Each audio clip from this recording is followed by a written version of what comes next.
एक कत्ल, दो शूटर, 17 गोलियां। एक ऐसा हाई प्रोफाइल मर्डर केस जिसने पूरे राजस्थान को हिला कर रख दिया। या यूं कहूं, एक ऐसा हाई प्रोफाइल मर्डर केस जिसने न सिर्फ राजस्थान बल्कि पूरे देश को हिला कर रख दिया था। ये एक ऐसा हाई प्रोफाइल मर्डर केस था जिसमें पुलिस को अपने लिए एक डेडलाइन तय करनी पड़ी 72 घंटे की। एक ऐसा हाई प्रोफाइल मर्डर केस जिसके बाद पूरा राजस्थान सुलग उठा था। मगर अब उस हाई प्रोफाइल केस में पुलिस को एक बड़ी कामयाबी मिली है। पुलिस ने उन दोनों शूटरों को गिरफ्तार कर लिया है जिन्होंने सुखदेव सिंह गोगामेड़ी के ऊपर 17 गोलियां बरसाई थी, जिन्होंने उनकी जान ली थी। दरअसल 72 घंटे की अभी तय सीमा जो पुलिस ने अपने लिए तय करी थी, वो अभी पूरी होने में कुछ ही घंटे बाकी थे कि अचानक एक खबर सामने आती है कि दिल्ली पुलिस और राजस्थान पुलिस की टीम ने चंडीगढ़ के एक होटल से दो शूटर्स और उनके एक मददगार को धर दबोचा है। जिन लोगों को पकड़ा उनमें पहला नाम था शूटर नितिन फौजी का, दूसरा नाम था शूटर रोहित राठौड़ का और तीसरा नाम जिसे चंडीगढ़ के उस होटल के कमरा नंबर 105 से गिरफ्तार किया था, उस शख्स का नाम था उद्धम सिंह, जो इन दोनों शूटर्स का मददगार है। मगर 5 दिसंबर की हत्या के बाद से दोनों शूटर नितिन फौजी और रोहित राठौड़ फरार थे, पुलिस से भाग रहे थे ताकि गिरफ्तारी से बच सकें। लेकिन जयपुर से चंडीगढ़ तक की लुका छुपी का खेल उनके काम नहीं आ पाया। अच्छा, उनकी अपनी जितनी भी चालाकी थी वो उन दोनों शूटर्स को बचा नहीं पाई। दिल्ली पुलिस और राजस्थान पुलिस की टीम ने मिलकर चंडीगढ़ के होटल से दोनों को और उनके मददगार को, यानी कि उद्धम सिंह, रोहित और नितिन को गिरफ्तार कर लिया, उन्हें धर दबोचा। हत्यारे फर्जी नाम से चंडीगढ़ के होटल में रुके हुए थे। इन्होंने जयवीर, देवेंद्र और सुखवीर के नाम से होटल का कमरा नंबर 105 बुक किया था। अब आपको बताता हूं कि 5 दिसंबर को जब इन्होंने गोली चलाई थी सुखदेव सिंह गोगामेड़ी के ऊपर, उसके बाद 9 दिसंबर तक गिरफ्तार होने तक इनकी जो पूरी ये कहानी थी, ये जो भाग रहे थे, कैसे भाग रहे थे, तो 4 दिन इन्होंने अपने आप को कैसे पुलिस से बचा कर रखा, इस बारे में मैं आपको बताता हूं। पुलिस के मुताबिक 5 दिसंबर को दोपहर में रोहित राठौड़ और नितिन फौजी ने गोगामेड़ी को गोलियों से भून दिया था और वहां से फरार हो गए थे। ये जयपुर से भागकर रोहित और नितिन सबसे पहले टैक्सी से डिडवाना पहुंचे, फिर धारूहेड़ा पहुंचे। वहीं से पुलिस को कुछ सुराग इनके भी मिले। फिर धारूहेड़ा से ऑटो लेकर दोनों रेवाड़ी रेलवे स्टेशन पहुंचते हैं। ट्रेन में सवार होकर दोनों हिसार स्टेशन पहुंचते हैं रेवाड़ी से। यहीं पर सीसीटीवी में इन दोनों की तस्वीरें हिसार स्टेशन पर पुलिस को मिलती हैं, जहां शूटर रोहित और नितिन को कुछ और मददगार भी फिर उसी स्टेशन पर मिल भी जाते हैं, जिन्होंने इनकी वहां से भागने में और थोड़ी मदद भी करी थी। उन्हीं में से एक है उद्धम सिंह, जिसको पुलिस ने चंडीगढ़ के उस होटल के उस कमरे नंबर 105 से पुलिस ने गिरफ्तार किया है। इन दोनों का प्लान था कि ये हिसार से टैक्सी में बैठकर मनाली गए थे और मनाली से इन दोनों का प्लान था कि ये चंडीगढ़ वापस आए और फिर उसके मुताबिक ये चंडीगढ़ आने के बाद इनका प्लान था गोवा जाने का। मनाली से तीनों एक साथ चंडीगढ़ वापस चले आते हैं। जानकारी के मुताबिक शनिवार की शाम 7:40 पर शूटर और मददगार यानी कि नितिन, रोहित और उद्धम सिंह ये तीनों होटल पहुंचते हैं। मगर इनके होटल पहुंचने के ठीक 1 घंटे के बाद दिल्ली पुलिस की क्राइम ब्रांच की टीम और राजस्थान पुलिस की जो टीम थी वो वहां पर दबिश दे देती है और तीनों को उस होटल से गिरफ्तार कर लिया जाता है। दोनों शूटरों की गिरफ्तारी एक अहम कामयाबी थी इस कड़ी में, क्योंकि पुलिस के ऊपर लोगों की नजरें लगी हुई थी कि पुलिस सिर्फ एक ही सवाल हो रहा था कि इतनी बड़े कांड में पुलिस अभी तक अपराधियों को पकड़ क्यों नहीं पा रही है। पुलिस ने भी गोगामेड़ी के रिश्तेदारों को यह भरोसा दिया था कि वो आरोपियों को 72 घंटे के अंदर गिरफ्तार कर लेंगे। चंडीगढ़ से गिरफ्तार 3 आरोपियों से अब जयपुर पुलिस पूछताछ करके हत्या के एक राज को उगलवा रही है। इस पूरे मामले पे एक मददगार उद्धम सिंह, पहले एक मददगार जो और था, उसको पुलिस ने पहले ही गिरफ्तार किया है। टोटल इस पूरे केस के अंदर 4 लोगों की अभी तक गिरफ्तारी हो चुकी है, नितिन, रोहित, उद्धम और इनका एक चौथा साथी जिसको सबसे पहले पुलिस ने गिरफ्तार किया था। यही 2 शूटर हैं, यानी कि नितिन फौजी और रोहित राठौड़, जिन्होंने सुखदेव सिंह गोगामेड़ी पर 17 गोलियां बरसाई थी। उस वक्त इन्होंने जो इनके साथ आया था नवीन शेखावत, उसके ऊपर भी गोलियां बरसाई हैं। इससे पहले गोगामेड़ी से दोनों ने नवीन शेखावत की मौजूदगी में, मतलब जब ये 5 दिसंबर को गोगामेड़ी के घर पहुंचे थे मिलने, गोली मारने से 10 मिनट पहले ये जब वहाँ पे बैठे हुए थे तो इन्होंने पहले 10 मिनट तक नवीन वहाँ पे बैठ के पहले बात करी। असल में 5 दिसंबर को वहाँ पहुँचने के बाद नवीन शेखावत ने अपने फ़ोन पर गोगामेडी से किसी की बात कराई थी। सीसीटीवी में क्लियर दिख रहा है कि गोगामेडी यहाँ बैठे हुए हैं सोफे के राइट साइड पे और गोगामेडी के लेफ्ट साइड में नवीन शेखावत बैठा हुआ है। गोगामेडी किसी से फ़ोन पे बात करते हैं और फ़ोन मिलाकर उन्हें नवीन शेखावत ही देता है। तकरीबन 10 मिनट तक बात भी की, उसके बाद वो फ़ोन वापस उन्हें दे देते हैं और जैसे ही वो फ़ोन वो नवीन शेखावत को वापस देते हैं उसके कुछ देर के बाद ये दोनों यानी कि रोहित और नितिन फौजी ये दोनों मिलकर गोगामेडी के ऊपर गोलियों से हमला कर देते हैं और उनकी जान ले लेते हैं। पुलिस की जांच में और मीडिया रिपोर्ट्स के मुताबिक पुलिस की शुरुआती जांच में ये सामने आया है कि गोगामेडी के घर के अंदर ड्राइंग रूम में पहुंचने के कुछ देर के बाद नवीन शेखावत ने अपने फ़ोन पे एक नंबर डायल किया और अपना फ़ोन सुखदेव सिंह गोगामेडी को दिया। ये चीज़ पूरी सीसीटीवी में कैद भी है। कुछ देर बात करके गोगामेडी ने नवीन शेखावत को उसका फ़ोन वापस कर दिया और मगर पुलिस के सामने एक सवाल था कि आखिर वो शख्स कौन था जिससे आखिरी बार नवीन शेखावत ने फ़ोन पर उनकी बात कराई थी। यह राज भी तब खुला जब मौका वारदात पर गोगामेडी की हत्या के बाद पुलिस वहाँ पहुंची और सारे सबूतों को इकट्ठा कर रही थी तो पुलिस को मर चुके नवीन शेखावत के पास से जो फ़ोन था वहीं पर पड़ा हुआ मिला। जब पुलिस ने उस फ़ोन को चेक किया तो पता चला कि गोगामेडी ने आखिरी बार कोई जिस शख्स से फ़ोन पर बात करी थी, नवीन ने जिसको फ़ोन मिलाकर दिया था, वो और कोई नहीं बल्कि सुखदेव सिंह गोगामेडी की हत्या की साजिश रचने वाला रोहित गुदारा ही था। इसका खुलासा जैसे मैंने बताया तब हुआ जब शूटआउट के बाद पुलिस को मौके से नवीन शेखावत का फ़ोन मिला। उस फ़ोन में आखिरी डायल नंबर रोहित गुदारा का था। अब सवाल उठता है कि विदेश में छिपा रोहित गुदारा गोगामेडी की हत्या क्यों करना चाहता था। सवाल ये भी है कि रोहित राठौड़ और नितिन फौजी ने ही हत्या करने की ये पूरी की पूरी कसम क्यों खाई, ये पूरी जिम्मेदारी क्यों उठाई। कई मीडिया रिपोर्ट्स में ये दावा किया जा रहा है और पुलिस के अलग अलग अधिकारियों ने भी ये कहा है कि माना जा रहा है कि कनाडा में छिपे रोहित गुदारा प्रॉपर्टी विवाद से जुड़े मामलों में सुखदेव सिंह गोगामेडी के दखल से नाराज था। रोहित गुदारा को ये बात बिल्कुल हजम नहीं हो रही थी कि गोगामेडी कैसे उसके जिनसे भी वो पैसा मांग रहे हैं या रंगदारी मांग रहे हैं उनके सपोर्ट में कैसे और रोहित गुदारा लॉन्स गैंग के अगेंस्ट में वो कैसे खड़े हो जाते हैं। गोगामेडी गुदारा के दुश्मनों का हमेशा पक्ष लेते थे। उनका क्लियर था कि वो गैंगस्टरों का साथ नहीं दे रहे थे, वो साथ दे रहे थे उन लोगों का जिनसे ये पैसे मांग रहे थे। तो ये गैंगस्टर्स के अगेंस्ट में खड़े हो जाते थे और उनका यही पक्ष लेना इन लोगों को नागवार गुजर रहा था। लिहाजा उन्होंने रास्ते का रोड़ा हटाने की सुपारी अपने करीबी वीरेंद्र चारण को दी।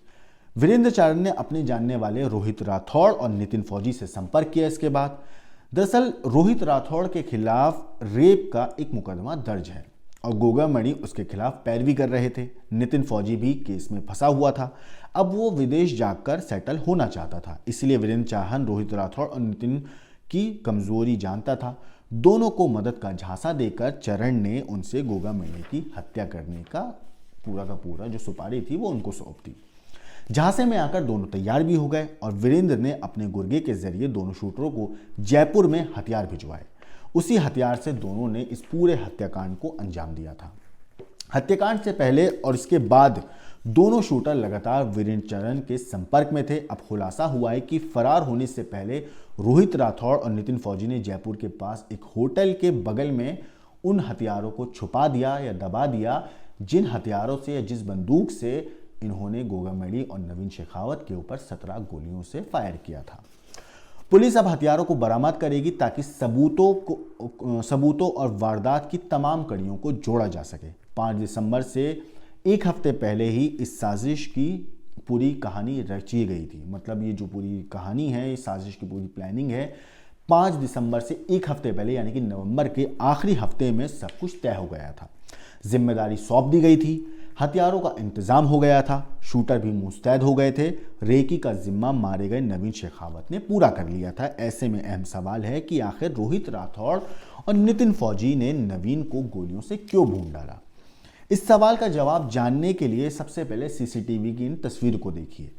जब गोली चली तो नवीन ने डर कर दोनों शूटरों को रोकने की कोशिश की। इसी वजह से रोहित और नितिन ने आखिरी वक्त में उसे खत्म करने का फैसला कर लिया। खुलासा यह भी हुआ है कि शूटर नितिन और रोहित को गोगामेडी की हत्या से पहले 50-50 हजार रुपए भी मिले थे। मीडिया रिपोर्ट्स में यह भी कहा गया है कि उन्हें कत्ल के बाद चंडीगढ़ जाना था। प्लान के मुताबिक वो चंडीगढ़ पहुंच भी गए थे, जहां से दोनों को गोवा रवाना हो जाते। फिर गोवा से दक्षिण भारत के अन्य अलग अलग इलाकों में छिपते छिपाते दोनों का विदेश फरार होने का इंतजाम ये गैंगस्टर जो देश के बाहर बैठे हुए हैं वो करते थे। लेकिन अब दोनों पुलिस की गिरफ्त में हैं और सवालों की एक लंबी लिस्ट तैयार पुलिस ने कर रखी है। जैसे कि गोगामेडी की हत्या को लेकर कई अहम सवाल हैं और मीडिया रिपोर्ट्स में ऐसा कहा जा रहा है कि पुलिस ने नितिन फौजी से कुछ पूछताछ भी करी है और वो इसी सवाल नितिन फौजी से पूछे गए हैं कि वो कब और कैसे रोहित गुदारा के संपर्क में आया, उसको हथियार सप्लाई करने वाले वीरेंद्र चरण से क्या संबंध है, गोगामेडी की हत्या के लिए कितने पैसे मिले, रोहित राठौड़ और नवीन शेखावत को कैसे जानते थे, नवीन शेखावत को क्यों मार डाला, भागने में किस किस ने मदद करी, क्या रोहित गुदारा ने विदेश भागने के लिए फर्जी पासपोर्ट और वीज़ा दिए। खुलासा तो ये भी हुआ है और ये चीज़ कई मीडिया रिपोर्ट्स के हवाले से भी कह रहा हूँ मैं आपको कि gangster Rohit Gudara signal app के जरिए लगातार इन शूटर से जुड़ा हुआ था। साथ ही उसने गोल्डी बराड़ को भी इस साजिश की जानकारी दी थी। मामला गैंगस्टर से जुड़ा है तो लिहाजा इस केस में अब इस केस को एनआईए को सौंपने की तैयारी है। मीडिया रिपोर्ट्स में कहा जा रहा है कि राजस्थान के गृह विभाग ने केंद्र सरकार को इसके लिए प्रस्ताव भेज दिया है। वैसे आपको बता दूं कि कुख्यात गैंगस्टर लॉरेंस बिश्नोई पर सरकार अब शिकंजा कसने की पूरी तैयारी कर चुकी है। साथ ही उसके जो गुर्गे हैं उनको अब पुलिस और सरकार चौतरफा चोट देने की पूरी एक प्लानिंग सरकार ने एक चौतरफा चोट इस गैंग के गुर्गों को और इस गैंग को देने की पूरी तैयारी कर ली है। श्री राष्ट्रीय राजपूत करनी सेना के जो राष्ट्रीय अध्यक्ष थे सुखदेव सिंह गोगामेडी की हत्या की जिम्मेदारी लेकर सुर्खियों में आए लॉरेंस बिश्नोई गैंग पर सरकार ने अब शिकंजा कसना शुरू कर दिया है। इसके खिलाफ चौतरफा कार्रवाई करने की एक योजना बन रही है। फिलहाल जांच एजेंसियां और पुलिस अपना काम कर रही है। कनाडा और अमेरिका में बैठे इसके गुर्गों की अब उल्टी गिनती भी शुरू हो चुकी है। बॉलीवुड के सुपरस्टार सलमान खान को कभी जान से मारने की धमकी देकर सुर्खियों में आया गैंगस्टर लॉरेंस बिश्नोई अब कुख्यात हो चुका है। वो भले ही जेल में बंद है लेकिन उसके गैंग के गुर्गे लगातार आपराधिक गतिविधियों में पूरी तरीके से लिप्त हैं और इतनी बड़े केसेस को, इतने बड़े गुनाहों को, अपराधों को वो अंजाम दे रहे हैं। ज़्यादातर बड़ी वारदातों के पीछे लॉरेंस बिश्नोई गैंग का हाथ होता है, ऐसा कहा जा रहा है। पंजाबी सिंगर सिद्धू मूसेवाला से लेकर श्री राष्ट्रीय राजपूत करनी सेना के राष्ट्रीय अध्यक्ष सुखदेव सिंह गोगामेडी की हत्या तक की जिम्मेदारी लेने वाले इस गैंग के गुर्गे कनाडा और अमेरिका में भी बैठे हुए हैं। वहीं से वो सोशल मीडिया और ऐप्स के जरिए युवाओं को बरगलाकर उन्हें अपनी गैंग में शामिल कर रहे हैं, उनसे जो है अपनी टारगेट पर फायरिंग करवा रहे हैं। लेकिन अब उनकी उल्टी गिनती भी शुरू हो गई क्योंकि सरकार ने एक पूरी प्लानिंग तैयार कर रखी है इन अपराधियों पर शिकंजा कसने के लिए। सरकारी एजेंसियों ने लॉरेंस बिश्नोई गैंग पर शिकंजा कसना शुरू कर दिया है। इसके गुर्गों पर चौतरफा चोट करने की तैयारी चल रही है।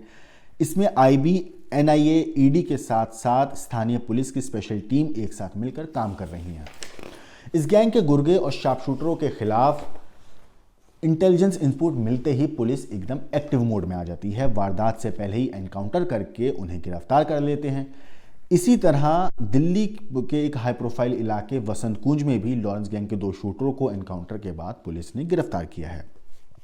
दोनों शूटर साउथ दिल्ली के एक मशहूर 5 स्टार होटल के पास रंगदारी वसूलने के लिए फायरिंग करने जा रहे थे, लेकिन उससे पहले ही पुलिस ने उन्हें गिरफ्तार कर लिया। और इस पूरी साजिश में जो दिल्ली के 5 स्टार होटल नाम एक मशहूर 5 स्टार होटल के पास जो ये पूरा प्लानिंग करने की तैयारी थी, उनको जो निर्देश दे रहा था वो दे रहा था अनमोल बिश्नोई। जी हाँ, दिल्ली पुलिस के मुताबिक गिरफ्त में आए दोनों शूटरों जो हैं उनके नाम है अनीश और सीसीएल। वैसे सीसीएल की उम्र मीडिया रिपोर्ट्स के मुताबिक महज 15 साल है और जो अनीश है उसकी उम्र महज 23 साल है। तो आप सोच सकते हैं कि ये कैसे युवाओं को अपनी गैंग में शामिल करके उनके दिमाग को ब्रेन वॉश कर रहे हैं कि वो इनके कहने पर कहीं पर भी फायरिंग करने के लिए तैयार हो जाते हैं। वैसे ये पहली बार नहीं है जब पुलिस ने वारदात से इस गैंग के किसी भी वारदात को अंजाम देने से पहले उन्हें गिरफ्तार कर लिया हो। इस तरह लॉरेंस बिश्नोई गैंग के कई गुर्गों को इस तरीके से पुलिस पहले भी गिरफ्तार कर चुकी है, जहां वो वारदात को अंजाम देने जा रहे होते हैं, लेकिन उससे पहले पुलिस को एक टिप मिल जाती है, इन्फॉर्मेशन मिल जाती है और पुलिस मौके पर पहुंचकर वारदात से पहले ही उन्हें पकड़ लेती है। इससे पहले ऐसे कई एनकाउंटर्स हो चुके हैं जिसमें लॉरेंस के शार्प शूटर गिरफ्तार हुए हैं। कुछ वक्त पहले ही दिल्ली पुलिस ने इस गैंग के दो अन्य शूटरों को गिरफ्तार किया था, जिनकी पहचान आकाश और नीतीश के रूप में हुई थी। इन दोनों पर 3 दिसंबर को दिल्ली के पंजाबी बाग में रहने वाले पंजाब के फरीदकोट से पूर्व विधायक दीप मल्होत्रा के घर पर फायरिंग करने का आरोप है। पूर्व विधायक से कनाडा में बैठे लॉरेंस के दोस्त गोल्डी बराड़ ने रंगदारी मांगी थी। उनको डराने के लिए ही उनके घर पर ये फायरिंग की गई थी। हालांकि पुलिस ने उन लोगों को दोनों को गिरफ्तार कर लिया है जिन्होंने फायरिंग करी थी। मगर करनी सेना के राष्ट्रीय अध्यक्ष सुखदेव सिंह गोगमेड़ी की जिस दिन हत्या हुई है, उसी दिन ईडी ने राजस्थान और हरियाणा में करीब 13 से ज्यादा जगहों पर छापेमारी भी की है। जी हाँ, ये सभी ठिकाने लॉरेंस बिश्नोई और उसके जिगरी दोस्त गोल्डी बराड़ के करीबियों की लोकेशंस थी, जहां पर ये छापेमारी हुई है। ईडी ने मनी लॉन्ड्रिंग में शामिल गैंगस्टरों और आतंकवादियों के खिलाफ कार्रवाई अब तेज कर दी है। इसी के तहत ये छापेमारी की ये कार्रवाई को अंजाम दिया गया था। आरोप है कि लॉरेंस बिश्नोई और उसके गैंग के गुर्गेज जबरन वसूली, ड्रग्स और हथियार की तस्करी के जरिए पैसे कमाकर भारत से कनाडा और अमेरिका भेज रहे हैं। ईडी इसी बात की अब जांच कर रही है कि कौन कौन से गैंगस्टर इस मनी लॉन्ड्रिंग केस में शामिल हैं और किस तरह से वो पैसों को भारत से कनाडा और अमेरिका विदेश में अलग अलग देशों में वो भेज रहे हैं। लॉरेंस बिश्नोई गैंग के गुर्गे विदेश में बैठकर हिंदुस्तान के लोगों से लगातार रंगदारी वसूल भी रहे हैं। इनका एक सेट पैटर्न होता है। ये सबसे पहले शिकार की एक शिनाख्त करते हैं, एक अपना टारगेट सेट करते हैं। इसके बाद ये व्हाट्सएप कॉल करके या एक वॉइस नोट भेजकर रंगदारी मांगते हैं। पैसे नहीं देने की स्थिति में जब वो पैसे देने से या तो मना कर देते हैं या कोई भी टालम टोल या बहाना करते हैं या कुछ और बात बोलते हैं, ऐसी स्थिति में उनको जान से मारने की धमकी दी जाती है। टारगेट को डराने के लिए उनके घर पर कई बार फायरिंग भी कराई जाती है। कई बार दहशत कायम करने के लिए कई लोगों की हत्या भी करा दी जाती है। हत्या के लिए जिम्मेदार नामचीन लोगों को चुना जाता है ताकि दहशत का जो माहौल है, इनका जो नाम का डर है, वो कायम रहे। हर बार वारदात को अंजाम देने के लिए नए शूटर्स का इस्तेमाल किया जाता है ताकि पुलिस के पास उनका कोई पिछला रिकॉर्ड ना हो और पुलिस उन्हें इतनी आसानी से पकड़ ना सके। लॉरेंस बिश्नोई के साथ ज़्यादातर गैंग वारदातों को अंजाम देने के लिए नाबालिग लड़कों का इस्तेमाल करती है। इसके पीछे सबसे बड़ी वजह यह है कि एक तो नाबालिग लड़कों का कोई पिछला रिकॉर्ड क्राइम का ज़्यादा होता नहीं है, और अगर क्राइम का रिकॉर्ड होता भी है तो नाबालिग जो अपराधी होते हैं उनका रिकॉर्ड पुलिस रखती नहीं है फ्यूचर के लिए, कि अगर ये सुधरते हैं तो इनका कोई रिकॉर्ड नहीं होना चाहिए, इनकी ज़िंदगी खराब हो जाएगी। ऐसी सूरत में पुलिस ज़्यादातर नाबालिगों का रिकॉर्ड नहीं रखती है, लिहाजा ये इस बात का फ़ायदा उठाते हैं। दूसरा ये भी एक इनका सोचना हो सकता है कि नाबालिगों को जो अपनी गैंग में शामिल करते हैं कि नाबालिगों को अगर सज़ा होती भी है तो वो ज़्यादा सज़ा उन्हें होती नहीं है, कम सज़ा होती है और वो जेल से छूट जाते हैं। उनका कोई आपराधिक इतिहास भी नहीं हो पाता है। ऐसे में वारदात को अंजाम देकर ये आसानी से भाग निकलते हैं। तीसरा, इनको ऐप्स के जरिए सुपारी दी जाती है नाबालिगों को। ऐसे में पकड़े जाने के बाद ये लोग किसी का नाम भी नहीं लेते हैं। ऐसे में फंसने की जो संभावना होती है वो काफ़ी कम रहती है, और आजकल के कम उम्र के जो बच्चे हैं उनके महंगे शौक़ों को पूरा करने के लिए अपराध के दलदल में वो उतर भी जाते हैं, क्योंकि उनको अपने अलग अलग शौक़, अपनी जितनी भी उनकी मज़े मस्ती मजाक की जो उनकी एक सोच होती है, कुछ यंगस्टर्स की जो अपराध की प्रवृत्ति वाले होते हैं या अपराध की तरफ जिनका ज़्यादा इंक्लाइन होता है, उन्हें पैसों की ज़रूरत होती है, तो वो अपराध के इस दलदल में कूद जाते हैं और अपराध को अपने हाथों से अंजाम देकर बचने का रास्ता उनके लिए ये लोग तैयार करके रखते हैं। वहीं अगर तिहाड़ जेल में बंद गैंगस्टर लॉरेंस के कुख्यात लॉरेंस की बात करें, नहीं अरे यहाँ कट मार देना यार,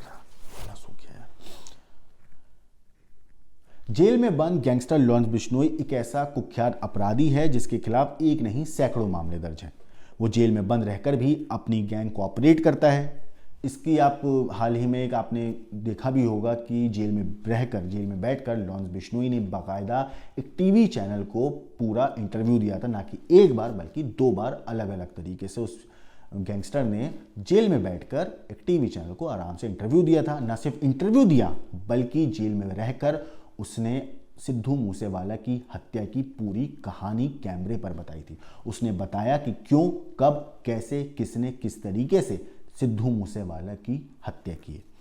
इसके अलावा कनाडा में रहते हुए विक्रम बरार जो है, कहते हैं कि वो गोल्डी इसका लॉरेंस का जितना भी पैसा होता है वो कनाडा में बैठकर उसका लेन देन देखता है। बताया जाता है कि लॉरेंस के क्राइम नेटवर्क में करीब करीब 1000 लोग जुड़े हैं। इसमें sharp shooter, carrier, supplier, recce person, logistic support boy, shelter man और सोशल मीडिया विंग के सदस्य शामिल हैं। इस गैंग का मास्टरमाइंड लॉरेंस बिश्नोई को तो गोल्डी बरार की रीढ़ की हड्डी माना जाता है। लॉरेंस बिश्नोई जो था वो सबसे पहले तब मशहूर हुआ था जब साल 1998 में जो बॉलीवुड अभिनेता हैं सलमान खान, उनका नाम काले हिरण केस में आया था। इसके बाद बिश्नोई समाज असल में काले हिरण की पूजा करता है, इसलिए उनका सलमान खान का जो भी केस था काले हिरण का, उसकी वजह से लॉरेंस बिश्नोई ने कहा था कि या तो सलमान खान हमारे गांव में आकर हमारे समाज के लोगों से माफ़ी मांगे और हमारे मंदिर में पूजा करे, नहीं तो मैं उसे मार दूंगा। और वक्त वक्त पर कई बार ऐसा हुआ है कि सलमान खान को लॉरेंस बिश्नोई गैंग की तरफ से धमकियां मिलती रही हैं। हाल ही में जब धमकी मिली थी तो सलमान खान की जो सिक्योरिटी है उसको और ज़्यादा बढ़ा दिया गया था। फिलहाल ये अपराधी, या यूं कहूँ कि फिलहाल लॉरेंस बिश्नोई गैंग जो है उसका जो मास्टरमाइंड है, सबसे बड़ा जो उसका कर्ता धर्ता है लॉरेंस, जिसके नाम से पूरी गैंग चलती है, वो जेल में बंद है और जेल में रहकर ही वो अपने पूरे नेटवर्क को चला रहा है। इसके ऊपर सैकड़ों केस दर्ज हैं, कई आपराधिक बड़े बड़े नामों को जो केसेस हैं उसमें इसका नाम है। लेकिन फिलहाल पुलिस जांच कर रही है, कानून अपना काम कर रहा है, पुलिस अपना काम कर रही है। उम्मीद है लॉरेंस बिश्नोई और उस गैंग के ऊपर पुलिस सख्त से सख्त कार्रवाई करेगी और इन लोगों के अपराध की जो ग्राफ है वो थोड़ा कम होगा। इस पूरे चीज़ के ऊपर आपका क्या कहना है, आपका क्या सोचना है, हमें कमेंट करके ज़रूर बताइएगा। बाकी देश और दुनिया की क्राइम की खबरों के लिए देखते रहिए